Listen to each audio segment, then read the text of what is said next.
Mifa production jabaran filɛbagaw ani Ondu TV filɛbagaw an ka foli bɛ aw bɛɛ ni aw ka farikolo ɲɛnajɛ sigilen aw denkɛ n'aw balimakɛ fɛ Cheick Bukadari Magasuba ni kanubagaw bɛ wele ko Momosu a y'aw bisimila. Bi farikolo ɲɛnajɛ n'ale dayɛlɛna an ka bi bakuruba fɔlɔ u bɛna boli fɛn min ye handball kan an ka fédération ale ye kumalasigi kɛ fɛn min ye ani kunnafonidilaw araba tɛmɛnen fɛn min sɔrɔla o kumalasigi la an bɛn'o lamɛn. N'an bɔr'o kɔnɔ an bɛ taga Sena dolantan na fɛn min ye an ka ŋanaminɛŋanaw ka kɛnɛ n'a bɛ fɔ a ma ko Ligue 1 Orage Sena dolantan na ale tile 14nan o jaabiw ani o programme dɔw b'an bolokɔrɔ an b'an da don o la.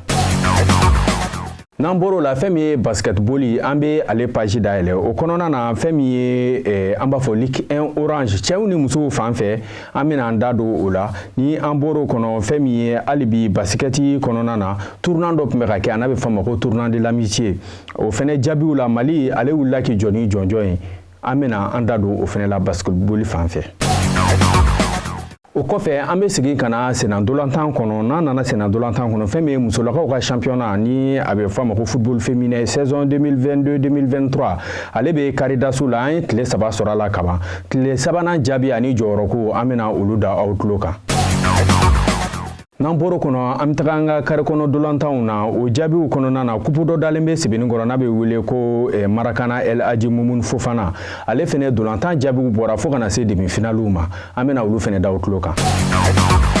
Kunkan nin kɔnɔna na an bɛna an da don fɛn min ye top 14 ye ni o ye rugby ye top 14 dolantan minnu kan ka k'ale kɔnɔ n'o y'u ka semaine 22nan an bɛna o dolantanw programmew di aw ma. Bi farikolo ɲɛnajɛ an b'a kuncɛ fɛn min ye Europe o dolantanw kɔnɔna na Ligue des Champions fo ka se Europa League ma olu de bɛna k'an donkan ye bi an bɛ foli d'aw bɛɛ ma a y'aw bisimila.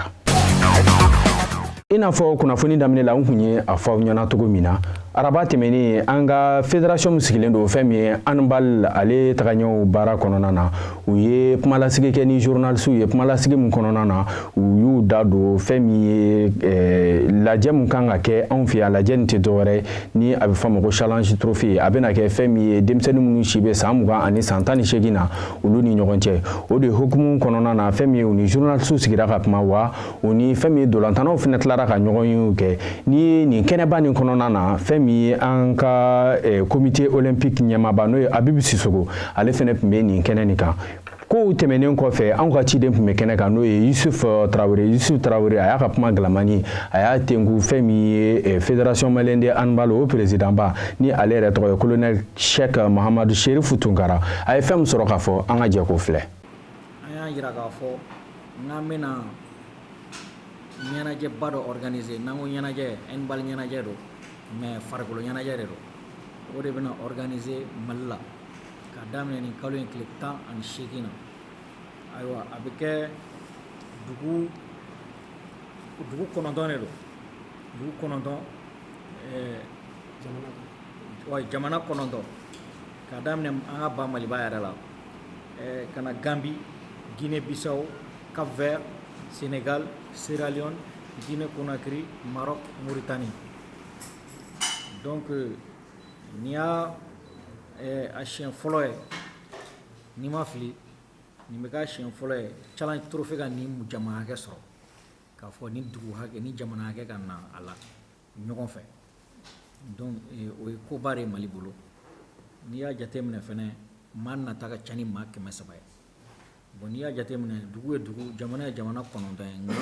jamana bɛɛ bɛ na ni équipe 2 de a bɛ komi équipe 18 de bɛ k'an bolo pour que ka ni fɛn in kɛ ɲɛnajɛ in kɛ ɲɔgɔn fɛ alors an bɛna an ka ntolantan yɔrɔba 2 an bɛn'o de baara k'o 2 de kɔnɔ fɔlɔ ye o bɛ kɛ ACI la n'o bɛ fɔ o ma ko Salimatu Mayiga palais des sports 2nan o bɛ 26 mars kɔnɔ o ye salle ba dɔ fɛnɛ n'u b'o wele ko salle afro basket ko Maman comment Aïdara voilà donc o salle ba 2 an bɛna k'o 2 nka i b'a ye an bɛ a ko dayɛlɛli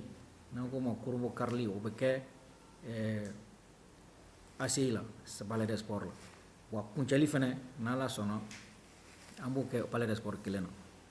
donc k'a yira aw la k'a fɔ a bɛ bɛn an ka confédération africaine n'o ye farafinna handball jamakuluba ye o ɲɛmɔgɔ o sigili san 50 fana de ye ɲina ye donc fɛti de bɛna fara fɛti kan Bamakɔ kɔnɔ yan k'a yira k'a fɔ fana n'i y'a ye an y'an tɛgɛ bɔ ni organisation in nɔfɛ a ka d'an ye an ka ntolancilaw musoman fara cɛman kan kɛrɛnkɛrɛnnenya zen na musomanw de don ka u ka se ka kuma o kuma u ka se ka fɛn sɔrɔ ka kɛ parce que i tɛ se ka san bɛɛ kɛ labɛn na k'a fɔ k'i tɛ mɔgɔ sɔrɔ i b'i gosi mun na k'a lajɛ sinon i tɛna se k'a dɔn est ce que i bɛ ka taa ɲɛ ou bien i b'i cogo la donc c'est pourquoi Mali yɛrɛ kɔnɔ yan an bɛ an ka club bila ɲɔgɔn na kuma bɛɛ u ka se ka ɲɔgɔn frotter farafinna gu kan fɛnɛ an bɛ to ka bɔ ou bien an bɛ to ka mɔgɔw bila wele ka na nin y'o dɔ de selen sisan an ye nin dugu bɛɛ wele ka na ala barika la an ka jamana ɲɛmɔgɔw olu bɛɛ sɔnna k'an dɛmɛ ni ma mɔgɔ mɔgɔ b'an dɛmɛ ka kɔrɔ ni an ka ɲɛmɔgɔ fɔlɔ n'o ye comité olympique ye ale b'an dɛmɛ kuma bɛɛ ni hakilina ɲumanw ye ni nafolo sira ye ni minɛnw ye donc an bɛ foli kurakura olu ye u y'an dɛmɛ nin fɛnɛ la u bɛ k'an dɛmɛ halisa ka foli kɛ ministère des sports ye olu fɛnɛ tɛ sɛgɛn ka papier ko nɔgɔya an ma ka wariw ɲini ka d'an ma ka partenaires ɲini ka d'an ma u fɛnɛ tɛ sɛgɛn o la k'u fo n'i y'a ye an bɛ ka compétition kɛ olu de sɔnna k'an ka président de la transition fo son excellence colonel Assimi Goïta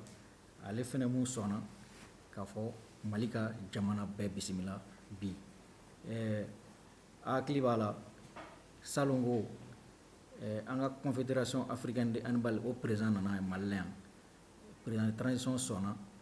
k'a bisimila k'a yira la Mali ye jamana ye an bɛ bɛɛ reçoit an dayɛlɛlen don bɛɛ ye wa an faamuyalen don i n'a fɔ ladalako la an bɛ to k'a fɔ cogo min na fɛn min ye handball ɲɛmaaw an ka foli b'u ye kosɛbɛ sabula handball kɛlen don farikolo ɲɛnajɛ ye fɛn ye anw fɛ yen bi mun bɛ ka sanayɛlɛnw bonya u ka cɛsiriw fɛ ɲɛmɔgɔw u ka kanuw fɛ fo ka taga se ekɔliso ni fɛnw kɔnɔna na handball bɛ ka implanter a bɛɛ kɔnɔ an b'o foli d'an ka ɲɛmɔgɔw ma hali bi ka dugawu kɛ an ka simiden minnu bɛ nale challenge trophée dolantanw na an bɛ dugawu k'u ye ala ka o jɔyɔrɔ ni tintin bɛɛ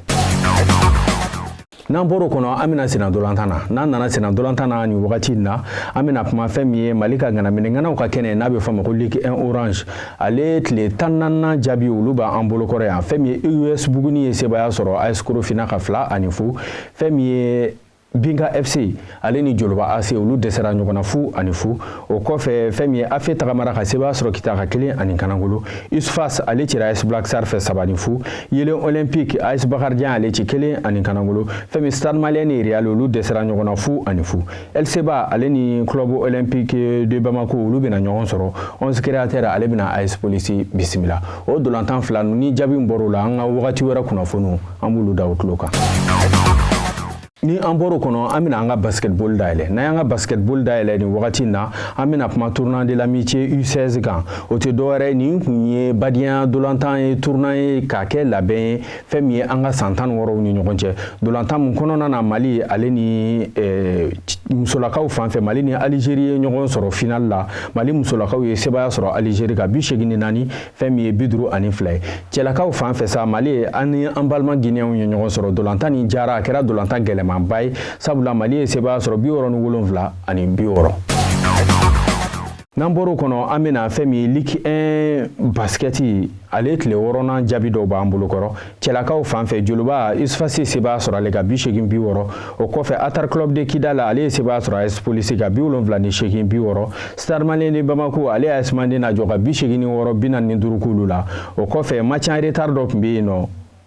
match en retard mun kɔnɔna na cɛlakaw fan fɛ Joloba AC ale ni Stade Malien ɲɔgɔn sɔrɔ Stade ye sebaya ɲuman sɔrɔ Joloba ka 4 ani 53 n'an bɔra yan an bɛna musolakaw fan fɛ sa fɛn min ye Joloba AC ale ye sebaya sɔrɔ Isfas ka 76 Stade Malien ale ye Community ci 57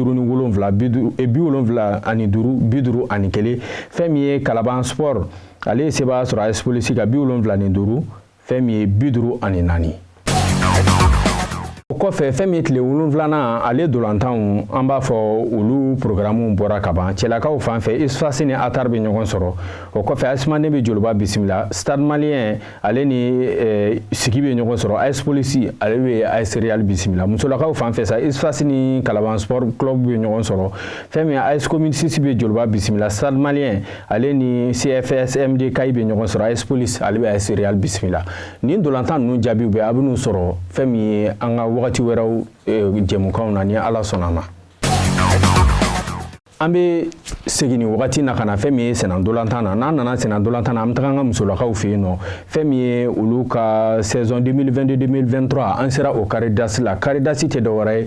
ye fɛn min ye dolantan tɔn 4 ɲɛnama mun ye se sɔrɔ tɔw kan olu bɛna ɲɔgɔn sɔrɔ o dolantanw kɔnɔna na an b'a fɔ an sera tile 3nan na tile 3nan jaabiw la sa Super Lion ale cira AS Manden fɛ 1 ni Kanangolo o kɔfɛ AS Real an b'a fɔ ale fɛnɛ cira Isfas fɛ 1 ani Kanangolo o bɛ kɛ sababu ye classement na Manden bɛna jɔyɔrɔ fɔlɔ la kuru 7 Isfas bɛ tugu a la kuru 5 Super Lion bɛ tugu ale la kuru 4 AS Real ale bɛna jɔyɔrɔ 4nan na kuru 0 o bɛ ale bolo an bɔra o kɔnɔ nin wagati na an bɛ taga Sebenikɔrɔ cɛ dɔ bɛ Sebenikɔrɔ ni a tɔgɔ ye Elhaji Mumu Fofana an b'a fɔ a kelen don ka Sebenikɔrɔ denmisɛnninw dɛmɛ kosɛbɛ a bɛ jɔ denmisɛnninw ka fɛn caman kɔrɔ o de hukumu kɔrɔ sunkalo nin kɔnɔna na o kelen don ka an b'a fɔ dolantan dɔ labɛn n'a bɛ fɔ ma ko Coupe Marakana ale premier tour la an y'a ye fɛn min Dorobugu ale cira Pelerin fɛ 3-1 FC Nɛgɛ AS Jikoroni ale ci 1 ani Kanangolo fɛn min ye FC Adusu ale cira Benkis fɛ 2-0 o kɔfɛ Bolton City ye sebaya sɔrɔ FC Arkan 1-0 fɛn min Business School ale ye CMDK de Kalabanbugu ci 1 ni Kanangolo fɛn min ye AS Police ale ni Diable Rouge dɛsɛra ɲɔgɔn na o banna 1-1 fɛn min Turobiti ye Diable Rouge ye sebaya sɔrɔ 1-0 o kɔfɛ an nana quart de finale la fɛn min ye Team Pelerin ale ni FC Robino dɛsɛra ɲɔgɔn na funufu Turobiti la Team Pelerin ye sebaya sɔrɔ 2-1 o kɔfɛ Benkis ale ni AS Jigoroni dɛsɛra ɲɔgɔn na 0-0 fɛn min ye Ngoyina n'o ye Turobiti ye AS Jigoroni ye sebaya sɔrɔ Benkis kan 1 ni Kanangolo Bolton City ale ni FC Allemand dɛsɛra ɲɔgɔn na 1-1 Turobiti la sa Bolton City ye sebaya sɔrɔ 2-0 Business School ale ni Diable Rouge dɛsɛra ɲɔgɔn na o banna 0-0 fɛn min ye Turobiti la Diable Rouge ye sebaya sɔrɔ 2-0 demi-finale la sa équipe 4 min qualifiera o tɛ dɔwɛrɛ o ye Team Pelerin AS Jikoroni Bolton City fo ka se Diable Rouge ma nin dolantan ninnu ni jaabi minnu bɔra nin dolantan ninnu na donna nata kɔnɔ an bɛna jaabi dafalenw bɛ di aw ma an ka jɛmukan wɛrɛw kɔnɔ n'an bɔr'o la an bɛ taga nanzara la n'an tagara nanzara la an bɛ bɔ sɛnɛ dolantan na an bɛ taga fɛn min rugby la n'a bɛ fɔ ma ko top 14 olu ka semaine 22nan n'a bɛ fɔ ma ko 22e semaine o dolantanw na fɛn min Racing Club ale ni Bordeaux Bègles bɛna ɲɔgɔn sɔrɔ Brave ale ni Stade Français bɛ ɲɔgɔn sɔrɔ Pau bɛ Clermont bisimila Toulon ale bɛ Perpignan bisimila Montpellier Castres fo ka se La Roche ale ni Bayonne bɛ ɲɔgɔn sɔrɔ fɛn min ye Toulon ale ni Lyon olu bɛ ɲɔgɔn sɔrɔ n'an bɔra yen wagati na an bɛ segin ka na sɛnɛ dolantan na n'an nana sɛnɛ dolantan na an bɛna an da don fɛn min Ligue européenne des champions an b'a fɔ ale quart de finale o dolantan ale olu jaabiw dafalen b'an bolo yan fɛn min ye Inter ale tagamara ka sebaya sɔrɔ Benfica ka 2-0 fɛn min ye Manchester City bɛ ka Bayern bisimila nin kɛra dolantan duman ye nka dolantan nin kɔnɔna na fɛn min ye City ale ye sebaya ɲuman sɔrɔ Bayern ka 3-0 o kɔfɛ Real Madrid ale ni Chelsea fɛnɛ ɲɔgɔn sɔrɔ dolantan duman dolantan cɛsirilen dolantan na fɛn min Real Madrid fɛnɛ sebaya sɔrɔ Chelsea ka 2-0 Naples italien ka kɛlɛ la Naples ale tagamara k'i kunda Milan ka Milan si sebaya sɔrɔ ale ka 1-0 an b'a fɔ ni dolantan yɛrɛ la Real ka match fɛn min ye Vinicius ale de taara ka kɛ o match homme du match ye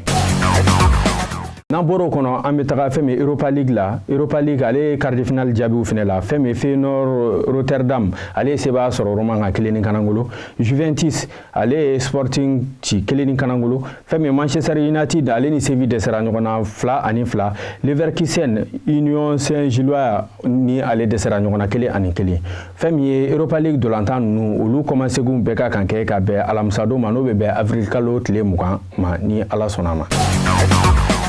k'an ka bi dolantan kun cɛ ni an b'a fɔ nin tɛ kunnafoni dumanba ye fɛn min ye Manchester City ni Bayern ka dolantan o kɔnɔna na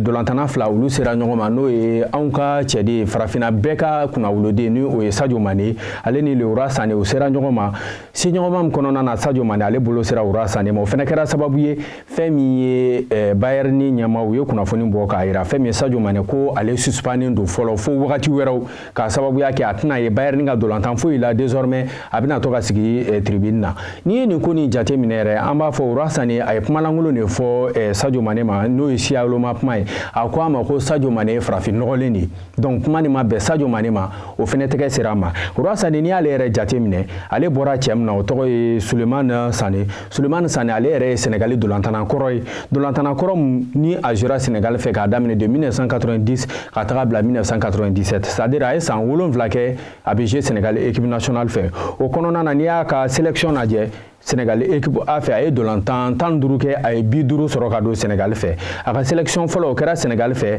fɛn min ye le 6 3e mai 1990 o dolantan bɛnna Sénégal ni Cameroun ma o kɔnɔna na a ye dolantan kɛ dolantan minnu nafa ka bon Sénégal fɛ i b'a jate minɛ o fɔlɔ kɛra CAN 1990 ani CAN 92 fo ka bɛn CAN 1994 ma o denkɛ o de filɛ nin ye ka taga Allemagne ka naturaliser ka kɛ Allemagne ka tila k'i kanto Sénégalais wɛrɛ ma ko Salle Noire vraiment ka tila k'a jate minɛ ko Sadio Mané ale de tilara ka suspend tuguni vraiment an ma nin faamuya Allemagne fa fɛ nin siɲɛ woloma de k'a ɲɛsin farafinw ma an bi bɛ nin kɔn an b'a kɔn bi an b'a kɔn sini vraiment on n'est pas du tout d'accord ni ne bɛ kɛ ka an ka bi kunnafoniw kuncɛ an bɛ foli di aw bɛɛ ma ni Ala ma basi wɛrɛ kɛ an na an n'aw bɛ ɲɔgɔn sɔrɔ wagati wɛrɛw walasa ka se ka kunnafoniw di aw ma farikolo ɲɛnajɛ kunnafoniw farafinna Mali kɔnɔ ani diɲɛ kurukara kɔnɔ aw k'an bɛn